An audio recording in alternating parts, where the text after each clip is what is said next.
আগুন ভাঙচুর মহিলাদের বিক্ষোভ বুধবার থেকেই সন্দেশখালী গরম আর এই নিয়ে রাজনীতির ময়দানে তরজা তুঙ্গে।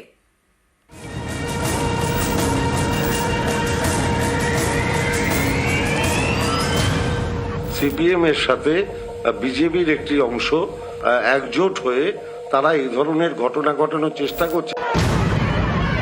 আবার হুইসেল বাজবে, আবার জয় শ্রীরাম হবে। সরগরম সন্দেশখালী, বুধবার থেকে ক্ষোভে ফুঁসছে সন্দেশখালী। শুক্রবারও মহিলাদের বিক্ষোভ, তৃণমূলের জেলা পরিষদ সদস্যের বাড়ি ভাঙচুর, আগুন, তুলকালাম, এ নিয়ে রাজ্য রাজনীতিতে ঝড়। ওখানে বরাবরই সিপিএম জেতে এবং সেখানে সিপিএম এর সাথে বিজেপির একটি অংশ তারা একজোট হয়ে তারা এই ধরনের ঘটনা ঘটানোর চেষ্টা করছে। গ্রামবাসীদের গ্রামে থাকতে বলেছি আমরা এবং সংগঠিত হতে বলেছি। আবার হুইসেল বাজবে, আবার জয় শ্রীরাম হবে। মানুষের ন্যায্য লড়াইতে আমরা আছি। পুলিশ যদি অ্যাকশন নেয় তার আইনি ব্যবস্থা পর্যন্ত আমরা দেখব, কাউকে ছাড়া হবে না। পুলিশ সেই দায়িত্ব নিক, যদি না নেয় তাহলে পূর্ণ দায়িত্ব আমাদের থাকবে এলাকার সমগ্র মানুষকে, সেই ভরসা আমরা দিতে চাই।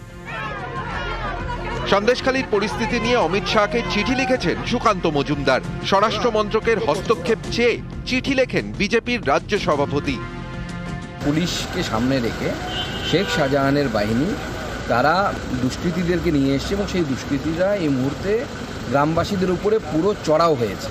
সেই আমি মাননীয় গৃহমন্ত্রীর কাছে অনুরোধ করেছি এই অত্যাচার ইমিডিয়েটলি বন্ধ হওয়া উচিত এবং মাননীয় গৃহমন্ত্রীর হস্তক্ষেপ প্রয়োজন। প্রত্যেক দিন একটা করে চিঠি স্বরাষ্ট্রমন্ত্রীকে না লিখলে ওনার নামটা স্বরাষ্ট্রমন্ত্রী ভুলে যেতে পারেন।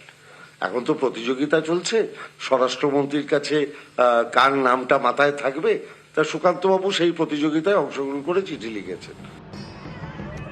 3 দিন ধরে ক্ষোভে ফুঁসছে সন্দেশখালী। ঝাঁটা লাঠি হাতে পথে মহিলারা, তাদের নিশানায় শেখ শাহজাহান এবং তার 2 ঘনিষ্ঠ তৃণমূল নেতা।